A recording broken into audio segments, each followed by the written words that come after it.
Hi, it's Thursday, April 16th, 2026. You're tuned into Why America. I'm your lawyer friend, Leeja Miller. Yesterday was tax day in America, and odds are that you aren't angry enough about taxes in this country. A new report from the Institute on Taxation and Economic Policy found that at least 88 of the largest corporations in the United States paid zero federal corporate income taxes last year, despite earning over $100 billion in pre-tax income. Their effective corporate tax rate was $0.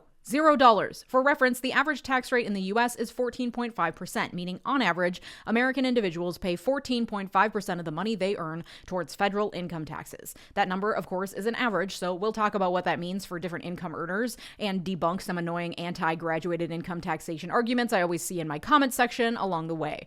This is happening in tandem with a couple other headlines I want to connect for you. One of those 88 large corporations that paid $0 in income tax includes Live Nation Entertainment, a company that a jury found to be an illegal monopoly this week. That jury verdict was in response to a case brought by states against Live Nation, the owner of Ticketmaster. This despite the fact that the federal government, which was also involved in an antitrust lawsuit against Live Nation, last week decided to drop the lawsuit entirely. So the states are continuing to stand up for our consumer rights, but the feds have zero interest in enforcing antitrust laws. Separately, but deeply relatedly, it's being reported that David Ellison, the owner of Skydance Paramount, which itself just conglomerated last year, is set to host a dinner honoring Donald Trump while simultaneously awaiting federal approval to merge with Warner Discovery, which itself is a product of a 2022 merger. So again, the owner of a company attempting to skirt antitrust laws and awaiting federal approval to do so is literally wining and dining the president of the United States while awaiting that decision. Also separately, but very relatedly, a new analysis by The Guardian found that major oil and gas companies are earning windfall profits to the tune of $30 million per hour since the start of the war with Iran. The top 100 oil and gas companies stand to make $234 billion by the end of the year, if oil prices stay around $100 per barrel. Meanwhile, countries are taking major tax losses in order to cut oil and gas taxes to help soften the blow of gas prices for everyday consumers. For example, the streets of Dublin have been shut down for the last 2 weeks, with farmers and truckers protesting the country's taxes on gas and fuel, while oil companies are making billions off the global turmoil. Separately, but also relatedly, the Working Families Party recently reported that the federal government took on average $4,049 from every taxpayer to fund the war and weapons in 2025. $1,870 of that, on average, went exclusively to defense contractors. The average pay of CEOs at these defense contracting companies in 2025 was over $24 million each. All of this taken together paints a really stark picture. We are living in a world where we the people are being exploited for every dollar that passes through our fingers, while major companies strip us of our natural resources, benefit from taxpayer-funded infrastructure, universities, and more, and rob governments of their ability to provide for us. It is fucking bleak to see all of this happening while filing our tax documents, with some of us owing in to the system, or at the very least, having paid in over the last year automatically through our regular paychecks.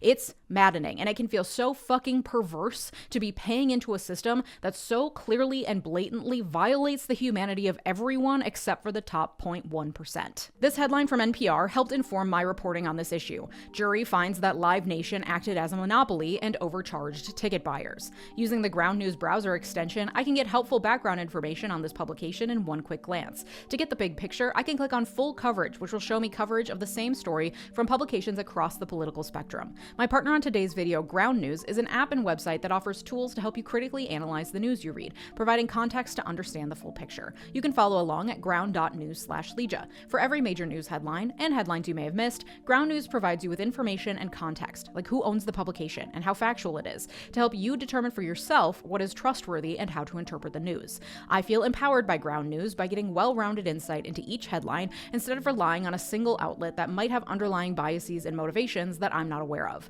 Ground News also ensures that I never miss a headline because of my own information bubble with its blind spot feature, by highlighting stories that are covered on one side of the political spectrum and not the other. Ground News is transparent about its methodology, how it assesses each story and publication, including how it uses 3 independent monitoring organizations to assess the bias rating for each publication. I genuinely think the world would be a better place if everyone had this much context about the news they read, because depending on where you or your family members get the news, you're going to get very different takes on the same story. And listen, I'm not the only only one who loves ground news. The Nobel Peace Center even called it an excellent way to stay informed, avoid echo chambers, and expand your worldview. I'm always really impressed with ground news and genuinely think they're a great resource. If you want to stay informed on US politics and more, subscribe through this QR code or my link below at ground.news/Leeja for 40% off this unlimited access Vantage plan. That comes to $5 a month for unlimited access to all the features I've mentioned. Thanks, Ground News. Okay, now before we get into the idea of tax resistance, of opting not to pay your taxes, let me be very clear that this is different from tax protesting, wherein a person is protesting the existence of any taxes. Tax resistance stands for the idea that we're happy to pay taxes if they go to benefit our communities and the people who need it most, instead of funding bombs that kill babies, for example. And there's always some asshole in my comment section who hates the idea of graduated income taxes and loves to argue that it's not fair to rich people that they pay 97% of all federal income taxes, while the bottom 50% of income earners pays only 3% of the federal income tax burden. The rich are funding poor people's and welfare queens' SNAP benefits, the argument goes. Why should they be expected to fund this entire system when they've managed to lift themselves up by their bootstraps? And then they argue that a flat, across-the-board income tax is the only fair option. So let me just address this stupid-ass fucking argument. First of all, the argument is based upon the false assumption that rich people use the taxpayer-funded system less than poor people. When we think of who uses the system, we tend to look at things like SNAP benefits and Section 8 housing, but the system is so much bigger than that, and rich people benefit tremendously from it.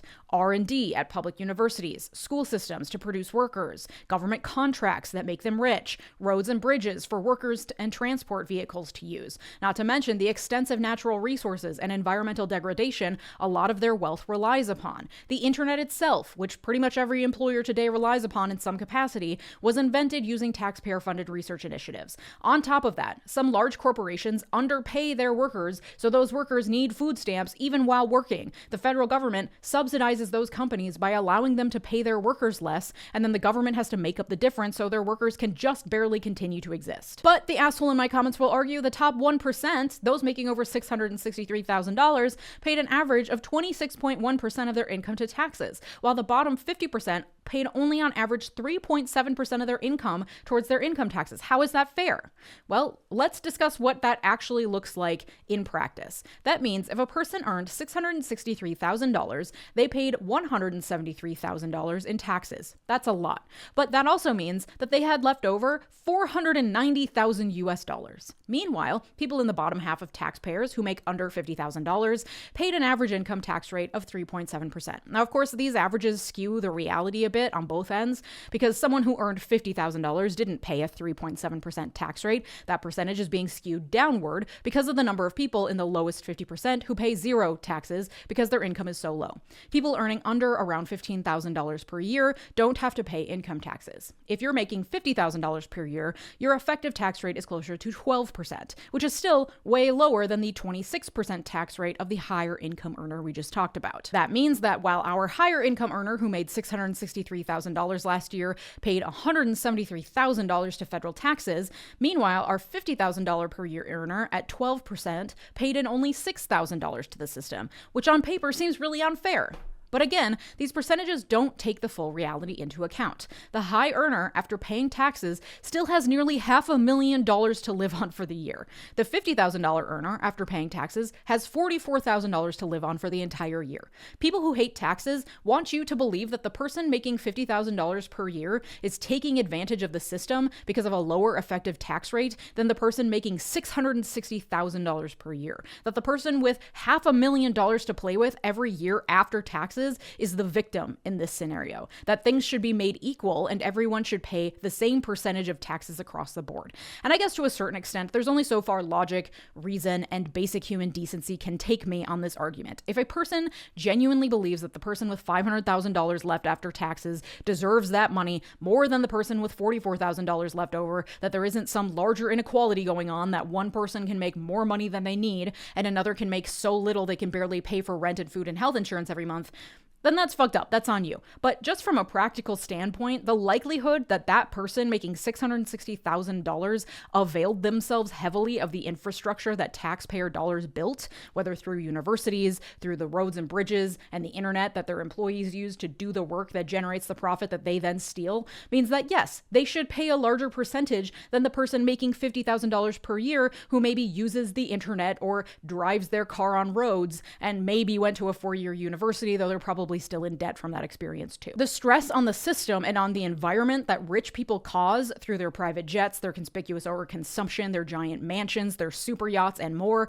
means that the burden should not be equal. If people arguing against graduated income taxes truly believe in quote unquote fairness, then it's only fair for higher income earners and the companies they work for to pay a higher share of their income in order to pay for the taxpayer funded initiatives they benefit from.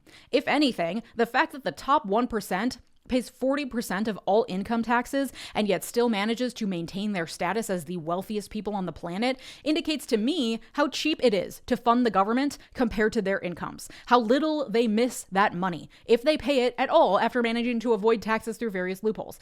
How much of a net positive for humanity would it be if we just up those percentages a bit more, charge them a bit more? They won't even fucking miss it. What an easy solution, don't you think? Imagine the benefits we would all feel, including those at the very top, if we lived in a world where the government provided the people with basic necessities for life, food, shelter, healthcare, and barred private companies from profiting off human necessities, so people could actually have the time and bandwidth to do the amazing things they want to do. So our cities and streets would be clean and walkable, so people with addiction and mental health crises could get the care they need, so people could access resources to become educated and do the things they want to do. Most people, when asked if they had all their basic needs met, what would you do? Probably wouldn't say, probably nothing. Probably just be lazy. Many people would probably say they need to take a damn break and get some rest because we're all burnt out and exhausted because our literal survival depends on our ability to trade our labor for less and less cash. But ultimately, the vast majority of people dream of doing amazing things that would benefit the entire world. And even if there are people who would choose to be lazy as fuck if they had all their needs met by the government, that's a worthy cost-benefit analysis when you think of all the amazing things that never happen because people live in fear every day of having their most basic needs met. And all it would take is for the richest people to pay a few more percentage points of their income every year that they literally won't notice was gone. Even if our example rich person earning $663,000 per year was taxed 10 whole percentage points more, an effective 36% tax rate, their tax burden would go from $173,000 to $239,000, and they would be left with $424,000 still to live off of for the year. But someone earning probably not much more than minimum wage is willing to get into my comments section and argue how unfair graduated income taxes are to rich people. Like, get a fucking clue. Also, in 1960, back when America was great, the highest tax rate was 91% for all income over $200,000, which is equivalent to about $2 million in 2026 dollars, compared to today's highest tax rate of 37% for income over $375,000. And to compare apples to apples, in 1960, income over $32,000, which is equivalent to about $350,000 today, was taxed at 75%, and it went up from there. There was a time in this country when the income tax burden was adjusted according to what's actually fair, and ever since those tax rates have fallen for the richest Americans, inequality has just gotten worse. I just wanted to address that because every time I bring up income taxes, there's always some clown complaining on behalf of rich people that they pay most of the federal income taxes. Good. They should. They should pay more. Okay, so now that that's settled, what happens if you owe taxes to the federal government and you don't want to pay them because you object to how they're being used, because you want to direct those funds instead towards the causes you wish your government actually funded? Enter the tax resistance movement. I'm plagiarizing myself from a video I did in November of last year, but 'tis the season and this stuff bears repeating as there has been a growing conversation in light of the wars in Iran and Gaza that are directly benefiting from US taxpayer dollars that are buying bombs that are killing children. There's been a growing conversation over how do we stop this? And the answer that seems most obvious is to stop paying the taxes that are funding the system. All right, before I get into any details, please pay attention to this very important disclaimer. This is not legal advice. This is not financial advice. I'm not a financial advisor and I'm not your lawyer. I am not advocating that you break the law. That would be crazy. I would never do that. I'm simply stating facts for informational and entertainment purposes. Proceed at your own risk. Okay, there are many different methods to practice tax resistance, and tax resistance has been a form of protest since the dawn of society, since taxes first became a thing, and tax resistance has played a role in toppling world orders and pushing for major structural change throughout history. From the Egyptians to the Roman, Spanish, and Aztec empires, tax resistance has helped create revolution. The United States was founded upon resistance to taxation without representation. The Boston Tea Party was a resistance against the tax on tea that symbolized the oppressive taxation from the crown that colonists abhorred. The taxation of salt has led to more than one revolution. It was the salt tax that disproportionately burdened French peasants, causing revolts that ultimately led to the French Revolution. One of Gandhi's most famous direct actions involved marching 240 miles to the sea in order to illegally harvest sea salt, which broke British laws against production of salt outside of the British monopoly system. Gandhi also advocated for homespun clothing that circumvented the British textile taxes. Similarly, Revolution-era women in the United States made untaxed domestic cloth to avoid paying taxes on British-made cloth. One could argue, frankly, that tax resistance is a long-held American tradition. In 1846, Henry David Thoreau refused to pay a poll tax in protest against the Fugitive Slave Act and the Mexican-American War. He was jailed for one night and then wrote On the Duty of Civil Disobedience, an essay about resistance in the face of unjust laws, which has inspired generations of resistors and revolutionaries ever since, so that whole arresting him thing kind of backfired. In it, he writes, "If 1,000 men were not to pay their tax bills this year, that would not be a violent and bloody measure, as it would be to pay them, and enable the state to commit violence and shed innocent blood. This is, in fact, the definition of a peaceable revolution, if any such is possible." During World War II, the relatively new income taxes were increased via defense tax stamps and other measures meant to help fund the war. In 1942, a man named Ernest Bromley refused to pay for a defense tax stamp for his car. He was arrested and held in jail for 60 days. During the Vietnam War, conscientious objectors to paying taxes that funded the war efforts grew to its largest peak in U.S. history as the draft and increased war taxes angered many who saw the war as a pointless act of aggression that was killing innocent people and using their tax dollars to fund it all. By the early 1970s, an estimated 20,000 people were affiliated with income tax resistance groups across the country, and hundreds of thousands of people were estimated to resist paying what was called the telephone tax, which was an additional tax levied to fund the war efforts. War tax resistance subsided after the Vietnam War, but became prevalent again in the 1980s under Ronald Reagan as nuclear rearmament and the Cold War meant more and more tax dollars went towards the U.S. nuclear program that many people opposed. The National War Tax Resistance Coordinating Committee, or NWTRCC, formed in 1982 and continues working to this day, providing truly a wealth of resources to tax resistors at nwtrcc.org. They have reported a dramatic uptick in recent weeks of interest in their various tax resistance seminars. Okay, but how do you do it? Well, there are many different ways to practice tax resistance that are adaptable to your individual risk tolerance. They can be generally divided into two groups: legal resistance and illegal resistance. Starting with the legal options. When you file your taxes each year, you must ensure that you have exploited every legal loophole available to you, the same way that billionaires do. When you do pay your taxes, you can enclose, along with your 1040 tax form, but not stapled to it, a letter of protest. So you're still paying your taxes, but you're making it known that you do not approve. You can also send that letter to your elected representatives and as a letter to the editor of your local newspapers. You can leaflet and attend protests, usually staged by NWTRCC on tax day, to voice your opposition to the way your taxes are being spent. You can call your representatives and lobby for the Peace Tax Fund legislation that's been introduced in Congress every year since 1972, which would introduce a new conscientious objector status for taxpayers. You can also abstain from buying things that have taxes placed on them. This is made easier if a single symbolic tax is chosen to protest, like the telephone tax or the tax on tea. Trump's trade tariffs are an interesting way around this one. In the past, raising taxes to pay for foreign wars has created an easy target for protesters and angered many. By branding these tariffs as simply America taking back its power, even though that's not how tariffs work, it means the government can cut taxes for the rich through the big beautiful bill and increase taxes on the poor because those tariffs get passed on to consumers in the form of higher prices, and the federal government pockets billions while everyday Americans have more and more of their paychecks eaten up by the higher cost of goods. But it's not technically a tax, so it's easier to deny. So a form of economic protest that is a less obvious form of tax resistance is opting out of the system as much as possible. This is highly customizable for your needs. It could mean boycotting all major retailers and only shopping local. It can mean creating a pod with your friends or neighbors and engaging in a bartering system. A hairstylist can trade with a potter, a few haircuts in exchange for some new pottery. Becoming active on your local Buy Nothing group on Facebook, of which there are thousands across the country, is another way to do this. It's hyper-local, and it takes advantage of the overconsumption in this country by allowing for the free exchange of goods that we're trying to get rid of anyway, all while completely disengaging from the larger economy, so long as you're not just replacing stuff by buying new stuff, etc. Some people take it a step further and decide to downsize and simplify their lives by living on less so that they are paying in less to the system. This can mean purposefully living below the roughly $15,000 income requirement to file taxes. So if you make less than $15,000, you don't have to file taxes. Obviously easier said than done, but there are people who do that.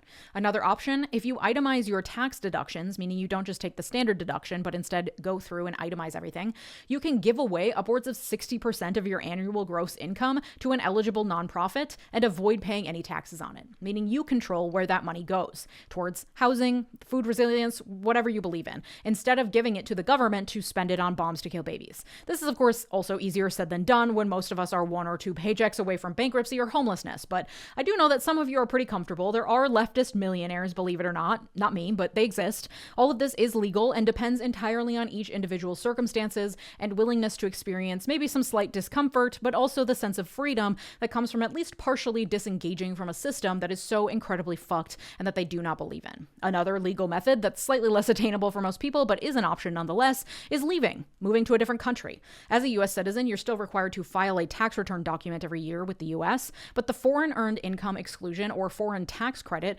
effectively lowers your tax rate in the U.S. to 0 if you earn all your money and pay taxes on it in a different country, one where perhaps the taxes they collect actually go towards programs you believe in. Okay, so those are the legal methods, but many of the people engage in varying levels of illegal tax resistance. Again, I'm not your lawyer. This isn't legal advice. Proceed at your own risk. I'm not advocating for anyone to specifically break any specific laws. That would be so crazy. Here are just some fun facts. One popular way to engage in this type of tax resistance is by engaging in W-4 resistance. If you are an employee, your employer has you fill out a W-4 at the beginning of your employment. They don't file that. They just use that to determine your federal tax withholdings from each paycheck. Often what will happen is you fill out your W-4 and the feds actually withhold more tax than you owe. And at the end of the year, when you file your taxes, you get a sweet little tax return, which is fun, but it also means that you just gave the federal government a year-long 0% interest loan on money that was yours. So to avoid overpaying those taxes or paying any taxes at all, some people will ask to update their W-4 with their employers, which you can do at any time,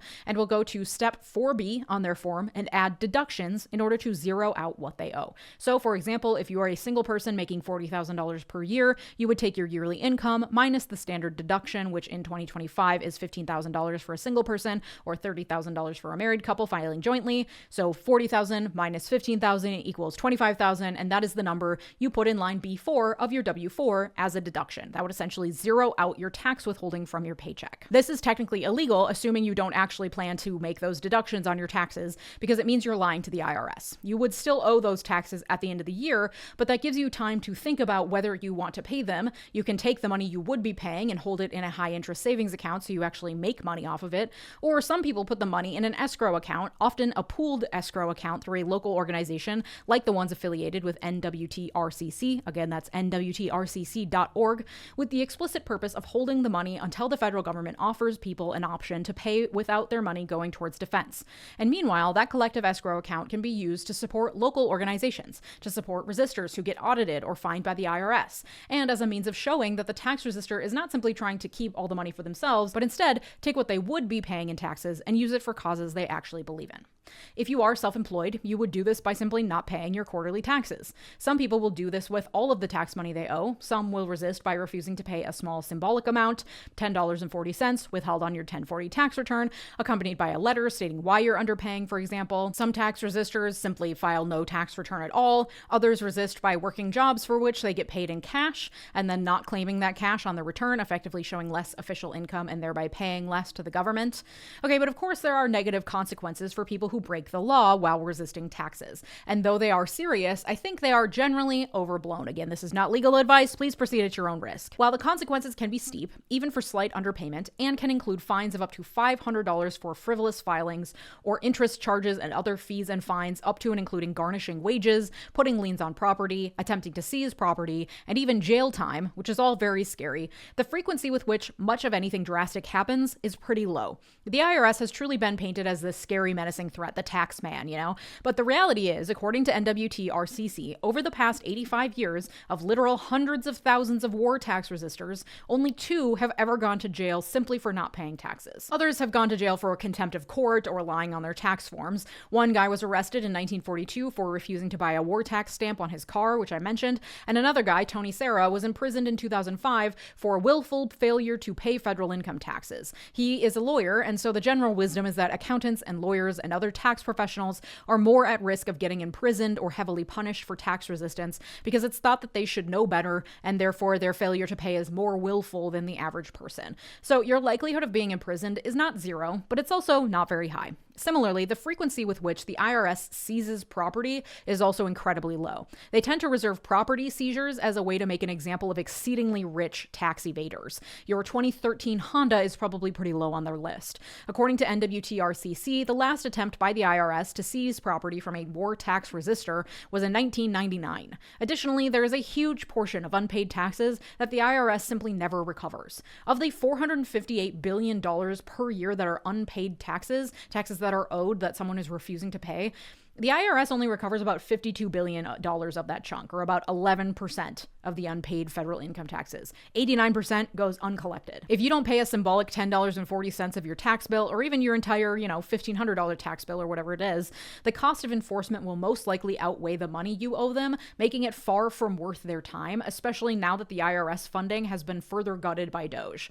But if 1 million people refuse to pay that symbolic $10.40 and instead send it to an escrow account or a cause they care about, that's $10 million rerouted from killing babies back into our communities, which is a drop in the bucket, but add on to that the feeling of satisfaction that tax resistors report feeling when they are able to take back that little bit of control makes it worth the risk for some people. So the likelihood of getting arrested or getting your property repossessed is pretty low. Wage garnishments are a real threat, though again, the IRS recovers 11% of the unpaid funds every year, and there is a 10-year statute of limitations for them to collect those funds. So if it's past that 10 years, they cannot come and collect those unpaid funds. What will happen with probably 100% certainty is that you will receive a series of increasingly threatening automated letters from the IRS, which is scary, but also is just a piece of paper. And then the taxes you owe would have fees and penalties put on top of them. NWTRCC estimates that the amount you owe could as much as triple with all the fees and interest added up. So if you owe $100, that could go up to $300 with fees and interests. That's again, if they get around to trying to collect to begin with, which is often far more trouble than it's worth, which is why groups like NWTRCC exist, which is made up of a coalition of local partners. And over the course of the last 50 years, NWTRCC has created an intricate web of support, including accountants, lawyers, and war tax resistance counselors across the country that have experience and can help guide anyone who might be interested in exploring ways to resist the regime through legal or illegal methods of tax resistance. I've linked to their various resources in the description in my list of resources. But then the central question becomes, is this enough? Is it worth the potential pain? To which I answer no and maybe, respectively. Whether or not it's worth the pain is entirely up to you. Like I said, many tax resistors have reported feelings of freedom and agency from taking back whatever control they can and not supporting wars they don't believe in. Is it enough? No, of course not. The $10 you don't send to the federal government, or the 40 cents in indirect tariff taxes that don't end up in federal government coffers when you refuse to spend money at Starbucks, isn't by itself going to topple a wannabe dictator or deconstruct the military-industrial complex. The unfortunate reality that I think we're all realizing is that there isn't one singular act we can do at this point to make it all stop, to rebuild the integrity of our systems and stop fascism from spreading here again in the future. But that doesn't mean we shouldn't try everything we can. The reality is that this type of society-shattering regime, the kind willing to break laws, undermine centuries of norms, and do whatever it wants with impunity at the expense of literal human life, fighting something like this takes decades of work and small incremental changes built up over time. It takes work from all members of society interested in engaging in resistance in different and interconnected ways. And yes, it even involves breaking the law if it's done in the name of fighting for what's right. And it involves doing so very publicly. So if you do plan to engage in tax resistance, you need to make your stance known, even if it's just in the comments of this video. And that's scary. And breaking the law and facing consequences is scary. And it's not for everyone. Most people aren't willing to do that. That doesn't mean there isn't a place in the resistance for people who don't want to break the law. For some people, the risk is far too great. They have small children, they're barely getting by. Whatever your reason, I think it's important not to close people out or undercut their contribution because they aren't willing or able to do big symbolic illegal acts. There is a place for everyone, and there has to be a place for everyone in order for a resistance to be successful, especially in a country this big and this spread out. Some people also argue that by refusing to pay taxes, people would be playing right into the regime's hands. They want to defund the government. They want there to be no resources so they can say, well, people aren't paying taxes, so we don't have any money for SNAP, sorry. And it'll just reinforce the right-wing wet dream of a completely deflated government. But that's happening anyway. Whether or not someone pays their taxes, the right is going to say that there's no money for SNAP while spending billions on a war they started for no reason. They don't need an excuse to completely dismantle the government. They're already doing it with or without our tax dollars. One facet of building a successful resistance is building alternative institutions or shadow institutions to take the place of a crumbling regime intent on starving the people out. This includes communication networks outside of the mainstream, news and information gathering, community support systems, community safety systems, and more.